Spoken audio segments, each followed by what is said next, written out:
Hi, everyone. Thank you for joining us this afternoon as part of an introduction to empathia AI during your trial with Scribe BC.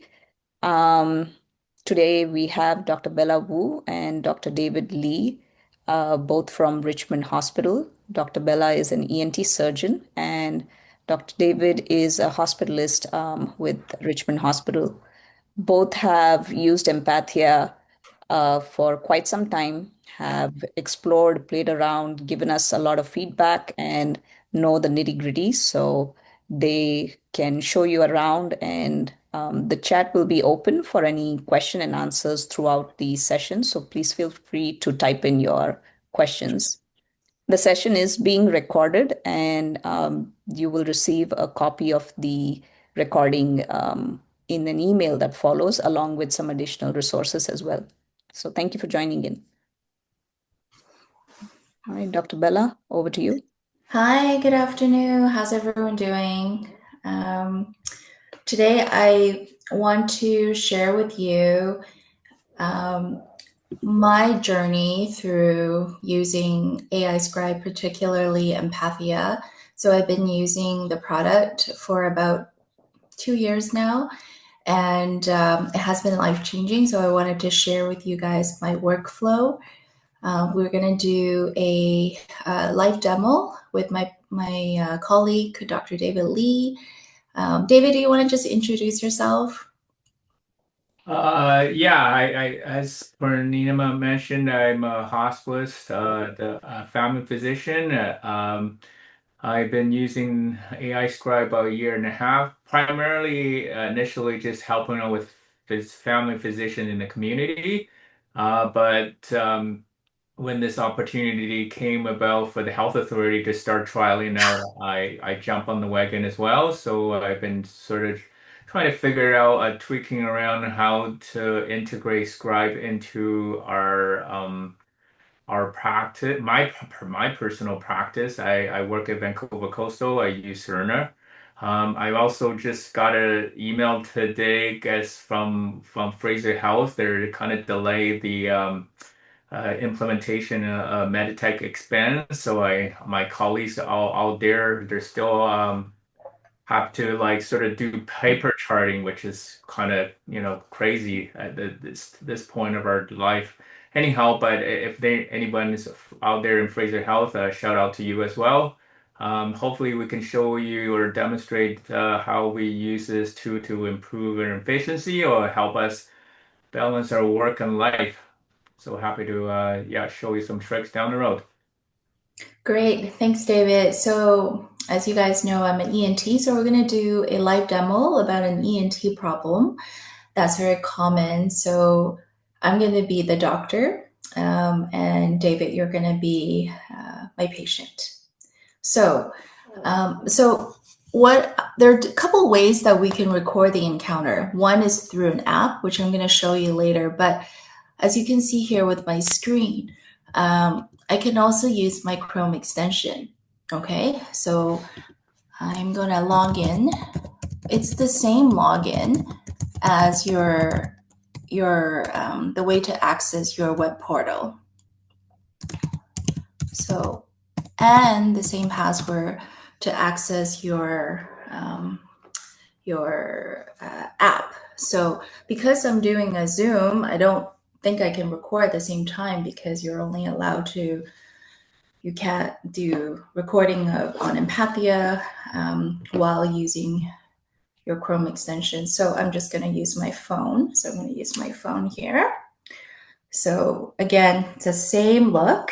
And then I'm going to hit new encounter and off we go. Okay, so I'm going to type in David and we're going to call him he, right? You're okay with that pronoun? Okay, there we go. Hi, good afternoon, David. I am Dr. Wu. Nice to meet you. How are you? I understand you're referred here by your family doctor for nosebleeds. Yeah, well, yeah, it's happened a few times now, and that's right. My doc thought I should see you because I have had a few nosebleeds lately that keeps coming back. I even had some nosebleeds this past week. Oh dear. Okay, let's talk more about it. How many episodes have you had so far? I think 3 or 4 of the last past week. It comes and goes, and it's always from like the side, on this side. You mean the right, you were pointing to the right nostril. You mean the right nostril mostly. Okay, how long do they last? Uh, so yeah, it's always from my right nostril. They usually stop about after 5 or 10 minutes, but it's starting to worry me a bit more. That's understandable. Any bleeding from the other side? Nope, I think it's just on the right side. And now these nosebleeds, are they spontaneous, like they chunks come out of all of a sudden, or they trigger by something like blowing your nose, sneezing, or maybe picking your nose, bending over? Mostly just happened out of the blue. A couple of times it started after I blew my nose, like in the shower. And any history of trauma to your nose, like falls or hit your nose by a baseball, for instance? No, nothing that I can think of. Now, do you have any history of allergies or sinus issues, frequent nasal congestion, itching, runny, watery eyes or nose? I don't know if this counts, but I had a cold a couple weeks ago, but I don't usually deal with any allergies or anything like that. Okay, that's good. Now, have you been using any nasal sprays, things like nasal steroid sprays or decongestants? No sprays. I use some saline mist that they can get over the counter once or twice, but that's it. Okay, that's good to know. Now, are you on aspirin or a blood thinner or blood thinners or anticoagulants? Yeah, I take low dose over-the-counter aspirin. I think it's 81 milligram. Uh, I had a stent put in my heart last year. I'm also on 2 other heart medications. Okay, I see here that you're also on two other medications, lisinopril and simvastatin. Now, do you have any history of easy bruising, bleeding gums at the dentist, excessive bleeding, prolonged bleeding from cuts? Not really. No unusual bleeding. Okay, so no family history of bleeding problems, right? No. Okay. Do you smoke? No, I quit 30 years ago. Okay, that's good. That's good.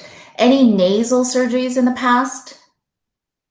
No surgery. I had my tonsil and adenoids removed when I was 7.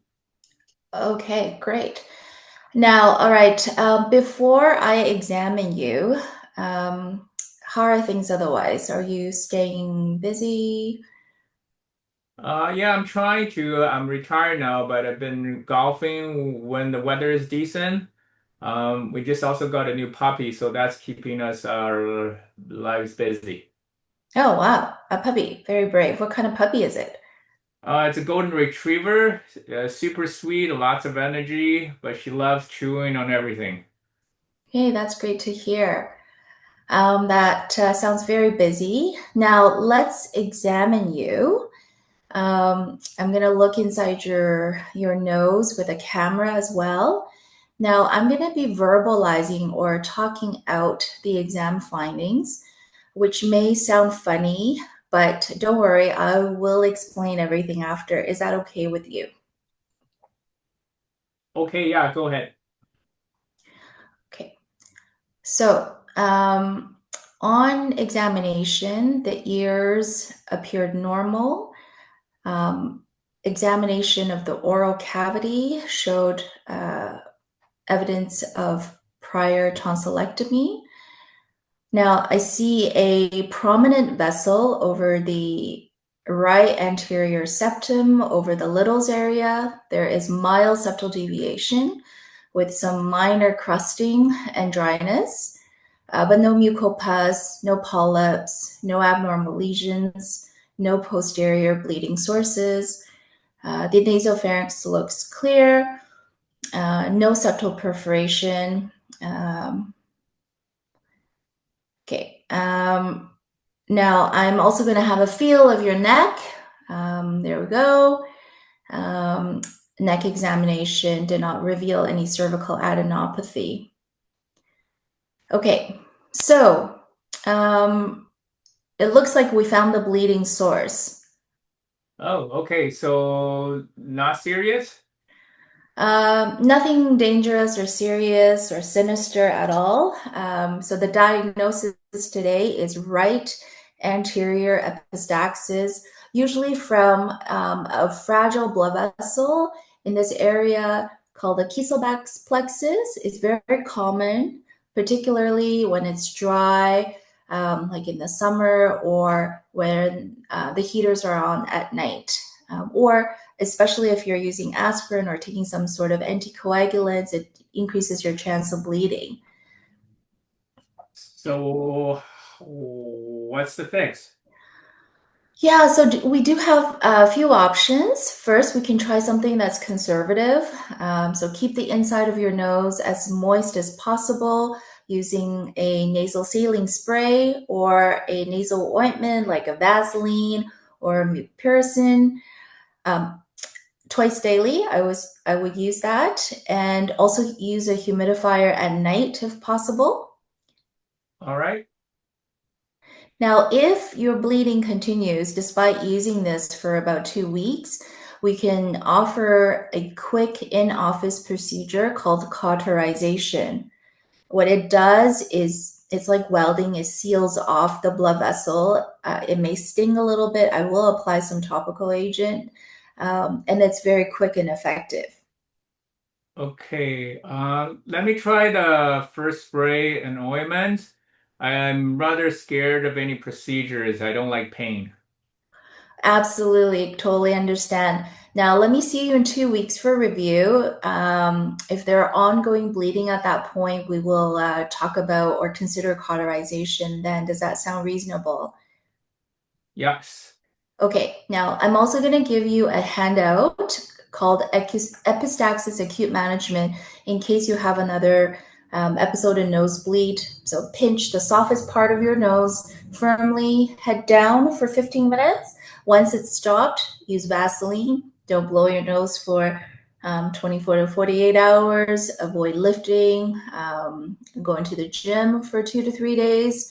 Now keep the nose as moist as possible, lots of saline sprays, maybe 2 to 3 to 4 times per day, and also apply Vaseline twice a day. Use the humidifier as mentioned as much as possible at night, and then you can also hold your aspirin or for a couple days if your cardiologist is happy with that. Um, in any case, if the bleeding continues and won't stop for more than 30 minutes, then go to emergency or urgent care, okay? Because it could be something a bit more serious. Okay. Yeah, I think I understand. Okay, great. Now, if you want, we can also give you a handout of today's encounter. So, yeah, I'll see you in 2 weeks. Great. Appreciate it. Bye. Okay. So that's just a quick encounter. That's basically what my typical day looks like. There are two ways of accessing your notes. One is directly from the Chrome extension, if you guys can see my little cursor. Another way is to log into the Empathia web portal. So you go to Empathia AI, log in. Again, it's the same email, same password, and then you log in. Okay. Now, you can see quickly here that there are different ways of organizing your notes. So in my inbox, I'm just going to close this to maximize this a little bit. You'll see for today, you can go to yesterday. So today, notes, you can see that it was David that I spoke with. It's scribing and it's done. Okay, it's very fast. So you click on that encounter and you can see that under here there are 3 tabs on top. So you can click the encounter transcript and you can basically see that, David and I, we talked for about 9 minutes. For some specialties, maybe the encounter time is relevant for billing. the soap note, so every note, you get a soap note with it, okay? But for me, because I applied a template, which is my typical consult note, you'll see that it will say, Dear Doctor something. So in this case, I can type whoever the referring physician is. You know, here his age, let's take a look, you know, pretty good. You know, I just want to make sure that it's accurate. It's talking about the right nostril, talking about past medical history, you know, any relevant. So yeah, he also talked about he's a little bit concerned. So that's really good. Listed the medications, allergies. Okay. I think it's missing smoking history. But otherwise, you know, examination, really good. Mild septal deviation. So I didn't like that. So so it's a typo. So I can go to mucopus. So sometimes when you have medical language that's more common for you, they don't, you know, it's not as common. You can always change it directly. Yeah. So there we go. Now, I didn't consent David, but that's because all my patients are consented before coming into my office. And then I'll show you different forms later on. Now here, there are some extra features that we can use. So number one is we can generate other notes.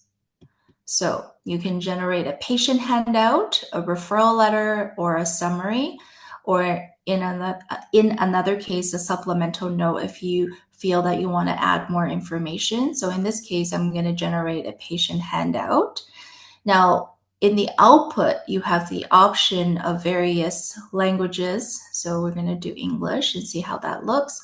It just takes a couple seconds to generate. So while it's generating, you know, I can also show you guys the features like the Smart Edit, which is basically an editing tool that's on AI power. So you can say change age or change pronoun, name and pronoun, for instance, change name to Emma. Sorry, hard typing. And age to, I don't know, 65. And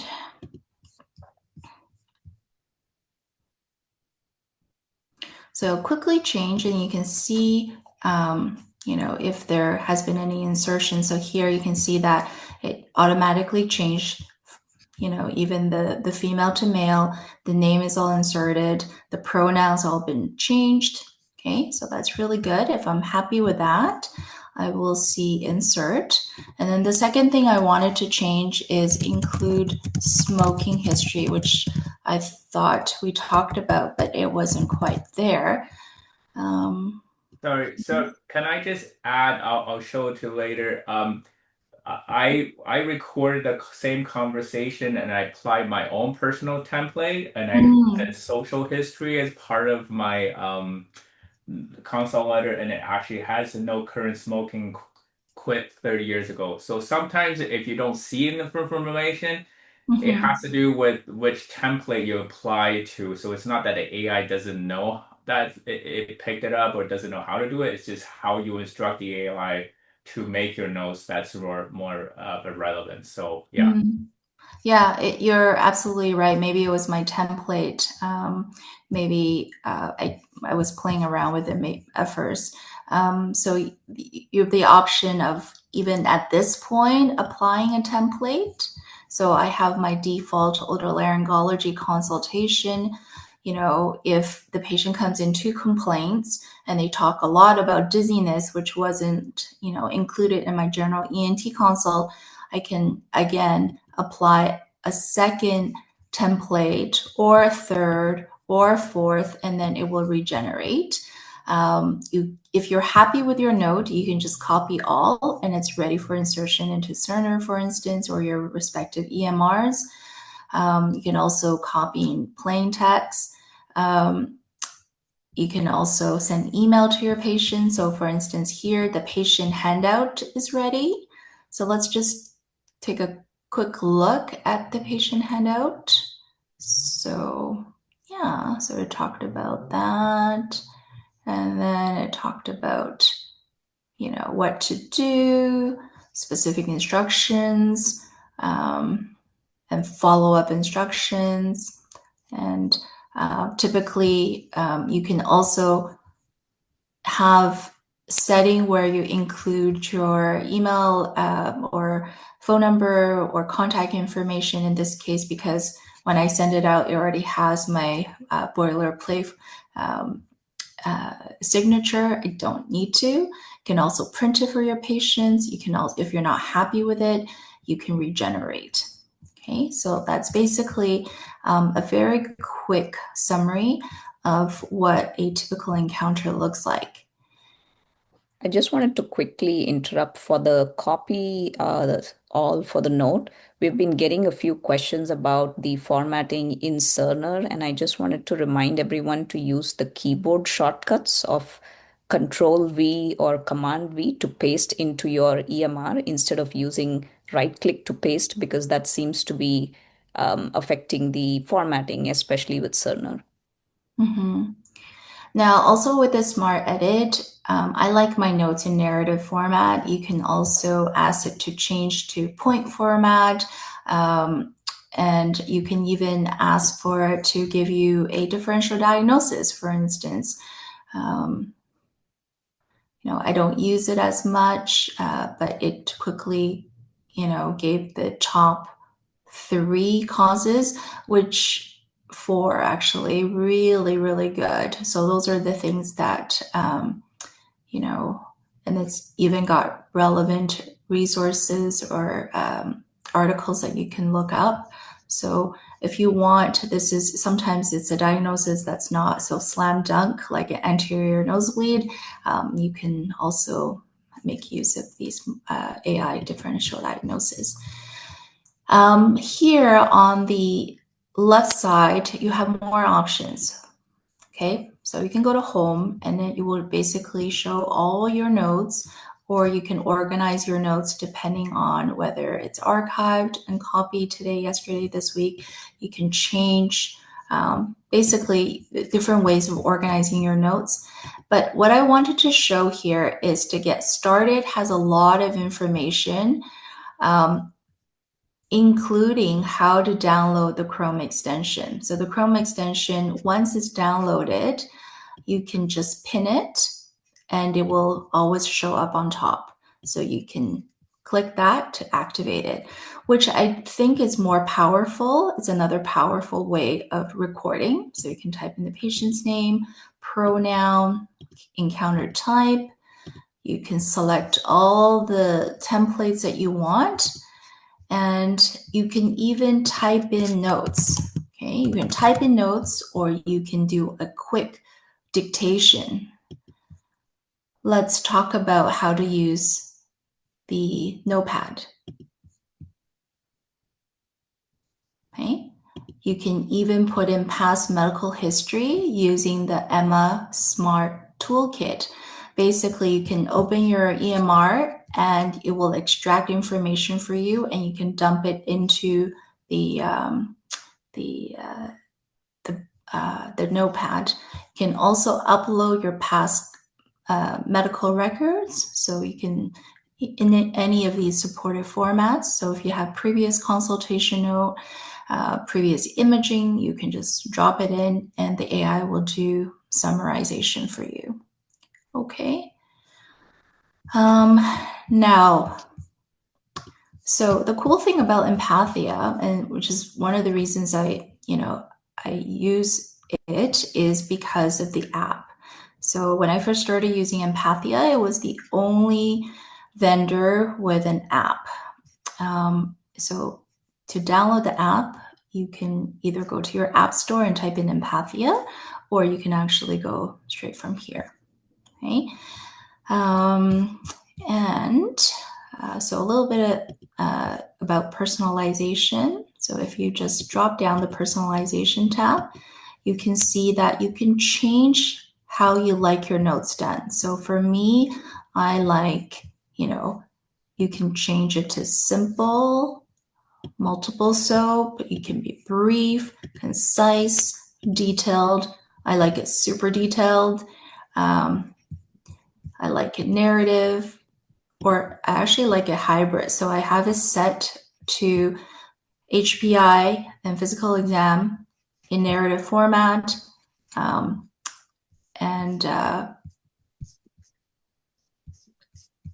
and impression and plan in point form.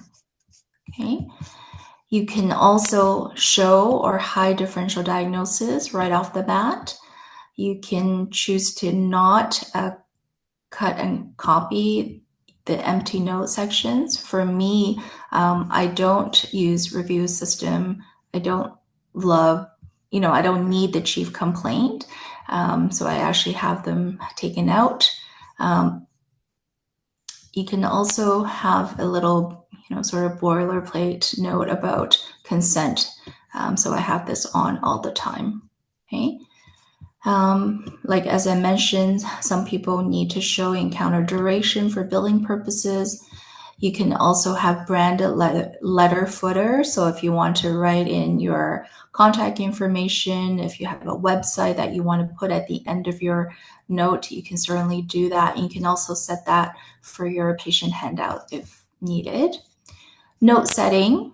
So the patient handout can be auto-generated, which you can see here is that when you start your encounter, it can be auto-generated, just like my consult note, which is auto-generated. You can also click that before you start the encounter. And then, so if I toggle to that, then it's not auto-generated. ICD code is preset for Canada. Your output language can be English, French, or Spanish. I like that's another feature, the dictation. So there are a couple of ways you can either do a scribe, AI scribe, or you can dictate. So I like my dictation verbatim rather than structured, which just means that you can loosely dictate and the AI will try to sort things into a reasonable note. So to activate the dictation, you can actually just click this little up arrow. You can click record dictation, okay? And then it will just dictate away. And then copy formatting, as I mentioned, there are different ways that you can hide subsection or include all. Some people like their bullets, some people like their dash, some people like they're numbered. So that's lots of customization or personalization that's allowed in the system. For me, I am not super template heavy, but I do have a few templates of encounters that I use a lot. So as you can see up here, that there is a personal as well as a community tab. So personal will be my own. So if you're not sure and you're someone who wants to, take a look at other people's, for me, you can say, select cardiology, for instance. You can take a look at the cardiology console created by a colleague of yours. You can make changes, and once you're happy with it, or you can import it. Okay, so import as mine. Once you import as mine, it will go to your personal box or personal tab, and then you can open it up and change it and then save it. Okay. So for instance, my otolaryngology general consult, gives a bit more detailed instructions. It's a bit for my workflow. And then even before you save it, you can actually test it with an encounter just to see how good it is. There's some macros that you can use. So for me, I have some macros for hyperbaric oxygen treatment, for, allergy testing, for migraine, things that, I talk about a lot. If you don't know which macro to use, you can always pull it from your your list of community macros.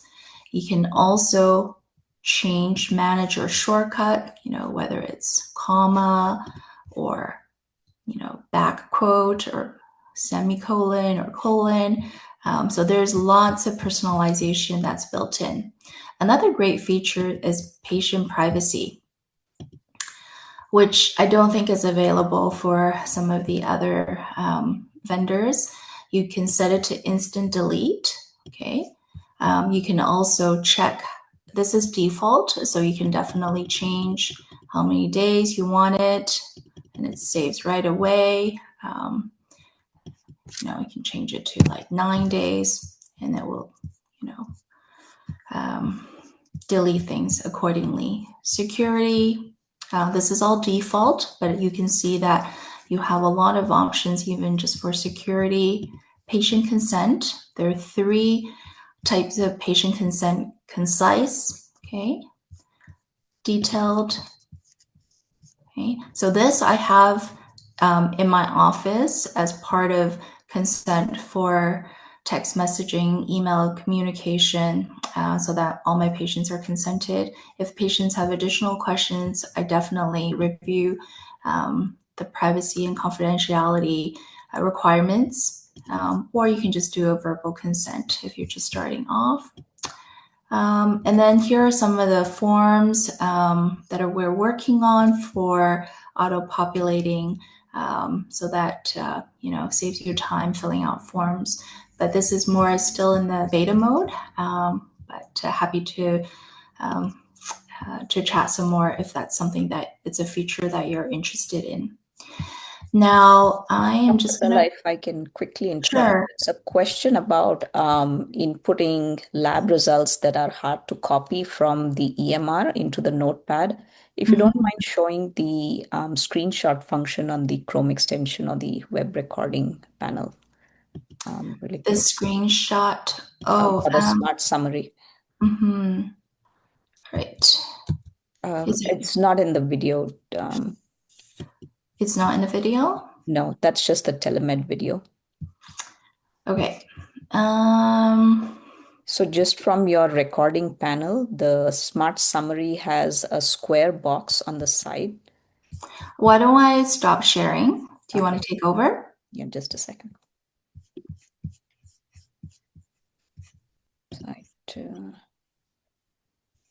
Okay, so yeah, sorry to interrupt your flow, but just quick, I know probably Dr. Bella doesn't use this functionality too often, but when you are recording a new encounter, there is a tab here called Smart Summary, and it has a little square button on the side that allows you to capture a web page. So that way you can select whichever your EMR is open in another tab, and you can take a screenshot of that. Or most commonly, if you have your EMR open alongside your Chrome extension, it's easier just to kind of take a section of the page as a screenshot and it will be added. So if the lab results are not in a format that's easy to download or copy paste, the screenshot function is something that works well. And I think there's another question about non-web browser-based EMRs. So similarly, you see that there is an ability to capture the desktop. So even if it is not a web page, you can choose to capture the screen from the desktop. Okay, and there's another question. Oh, and there was one more question about signing up. I'll send the link for where to sign up in the chat in just a moment. All right, I'll stop sharing. And actually, I'm just gonna let, if there aren't any specific questions about just starting you guys off with personalization of, just to get you started. David will share, or can David share his screen? Yep. Just to show the telemedicine function. So this telemedicine function is something that I use almost on a daily basis because it's really awesome, and it's something that's very unique for this product. So David, you want to take over? Sure. So yeah, I see someone was asking about the Chrome extension. Yes, you can install in the healthcare health authority computer, but if you work in the hospitals like myself, who moves around a lot, not every computer has the Chrome.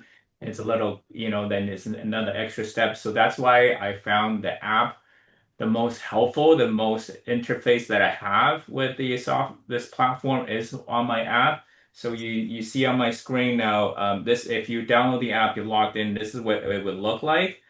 You can do pretty much what Bella said over here. You can just click on this. New encounters they all look the same. Yeah, you're not going to be able to upload your files or anything because you're on an app, but you can do most of the stuff. You can select the template that you like to start with, your visit type.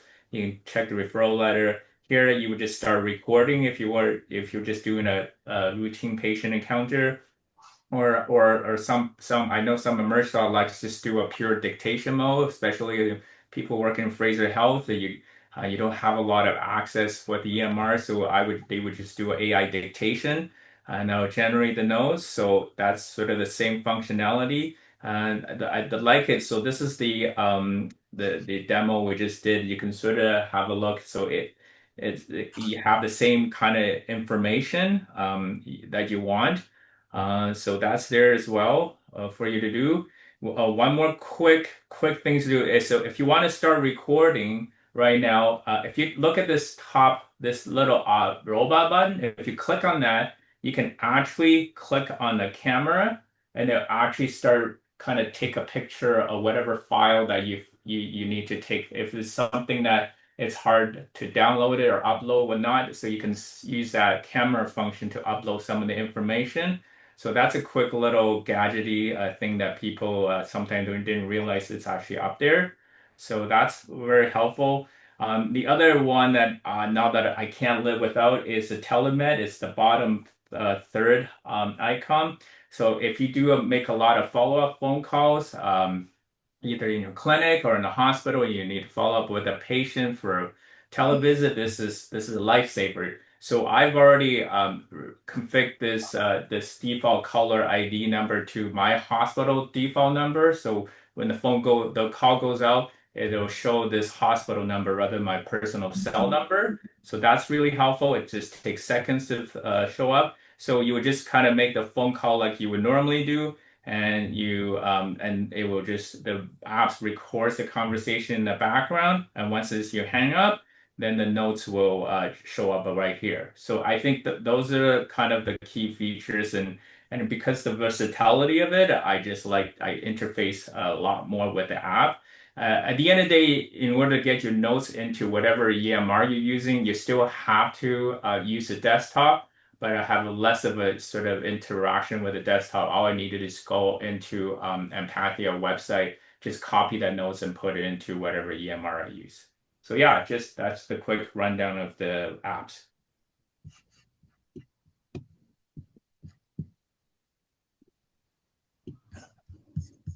So should I stop sharing now?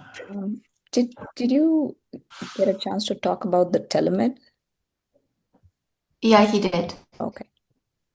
Yeah. So the telemedicine is awesome because it the outgoing call is your office number. So first to set it up, you have to authenticate the number, right? So you have to actually be near your office number or a hospital. Maybe I don't know how David did it, but you basically have to authenticate the number, and then so when the calls go out, it just shows that it's calling from your office, and it's recording. And there's also the option if say sometimes the patient doesn't pick up, you can actually just cancel the encounter, but it does not disrupt the actual phone call. Okay, so if the patient did not the patient wasn't there, you want to leave a message for them to call back, you can actually record, but then the encounter isn't generated. Or if the patient in those rare cases decline, using AI technology, you can always cancel the encounter, so it's not doing the recording, but you can continue your phone call, so you don't have to call back. And there was a question about patient intake form, correct? I thought I saw. Sorry, yeah. Yeah, there was one. Yeah, so The Purnima. question was, can you integrate the patient history form into a template, like a pre-filled patient history form? So it sounded like the question was more about including patient history into the encounter. Uh, Mhm. so yeah, please go ahead. Yeah, so I don't use it as much, but you can definitely do pre-charting. So, um, so we have also pre-AI intake form. I'm just going to share my screen again. Um,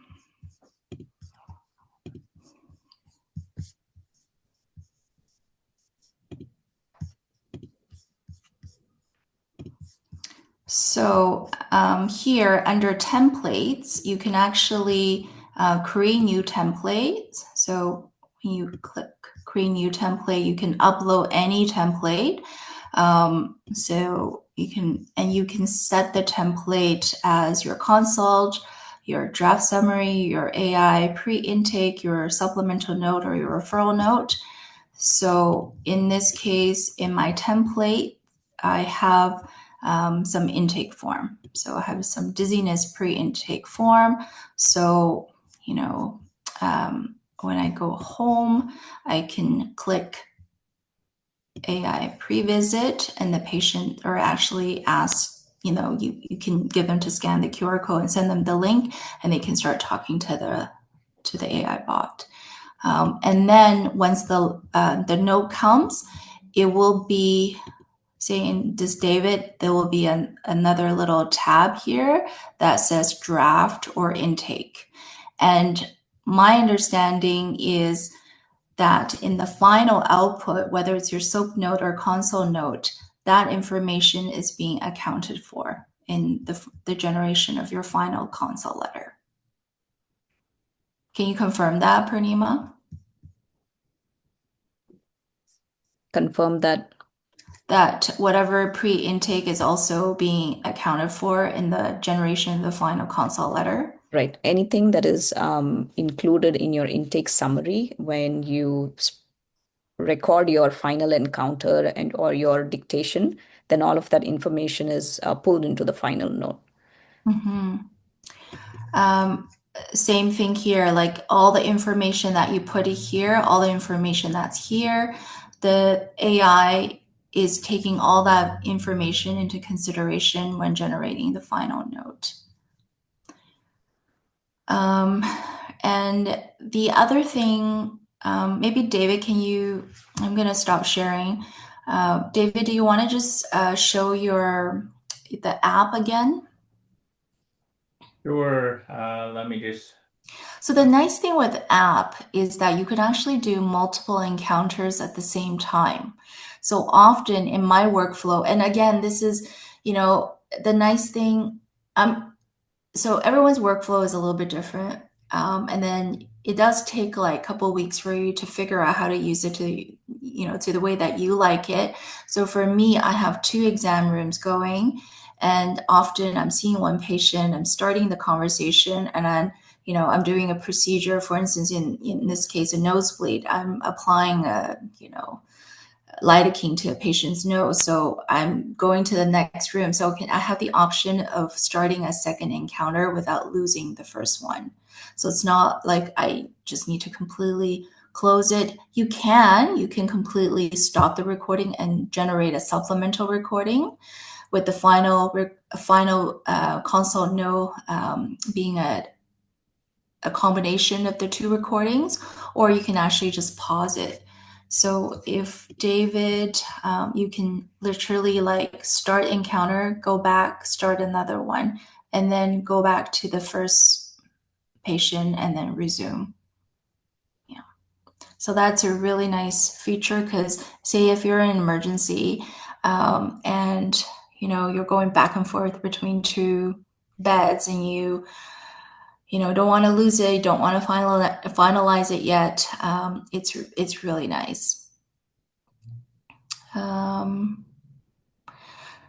And I think with because, getting close to the time, I just want to make sure that all of our questions were answered. I think a lot of people were having questions about signing up, getting invitations from Empathia to sign up itself. So just wanted to remind everybody that all you need to do is go to care.empathia.ai and just sign up with your PHSA email IDs, and that's it. There's no invitation needed, there's no special code or anything that you need to apply. You just need to sign up with Empathia, and your free trial for the next 6 weeks is automatically started. And once you get your account like up and running, you can access reaching out to customer support. You can book a one-on-one Zoom session with any of our support customer success team. And there's always live chat available as well that you can ask questions. So once you get logged in here, you can book a support call with this link up here. You can have a live chat, ask questions. We are getting a lot of questions from physicians while they're in the middle of their workday. How do I do this? How do I do that? So that's really helpful to have your questions answered in real time. And I've also shared a link of our onboarding handbook. So if you ever need to go back and take a look at how do you do the basics or try out different features, I've shared the link in the chat, and it will also be sent in the follow-up email that's going to go out. So I know everyone's just kind of getting started with the trial. There's a lot of information that Dr. Bella and Dr. David shared today because they're so familiar with the platform. They've been using it for a while, as they mentioned. It takes a bit of playing around and getting used to, but we're always here to answer any questions, both virtually and in person as well. absolutely. Just like how you're using a new iPhone, it takes a little bit of time to figure out all the special, cool new features. So definitely play around with it. Um, just maybe do a couple of encounters a day for the first week and then slowly ramp up once you get the hang of things. We're always around, David and I. You can reach out to us. You have my email. I'd be happy to help you. Yeah, I've tried a lot of different products, so I'm quite familiar with most. So thank And you we all for will joining. be and we will be scheduling more webinars in the upcoming weeks to like answer any follow-up questions and like review all these tutorials and steps more often. Okay. If anybody doesn't have any more questions, um, any closing remarks from either of you before we leave? Well, there's no going back for me. I can't live without it, and it's here to stay. So I'm an early adopter for most things, but I think it's here to stay. So the earlier you start using it, the better it is. Yeah, I guarantee you'll love it. Yeah, for me, it's just there's the growth learning curve. If you're struggling with the node quality, a lot of it is in the template, in the instruction. If a simple patient encounter in your clinic follow-up, I think the AI does a pretty good job. But if you wanted the node to look a lot more like your consult letter, use a community library, use even upload your own console note to build out a template that kind of looks more similar to structured, more similar to your notes or console letter.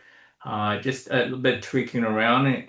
If you're struggling with that, reach out to us. We can definitely help you with that as well. I think it's yeah, I think overall most people are very happy with this new tool, and hopefully you'll have a chance to use it as well. Thank you. Thank you, both of you, for your support today and for the training. Thanks, everyone, for joining, and we'll see you around. Thank you. Bye bye. Bye. Have a good evening.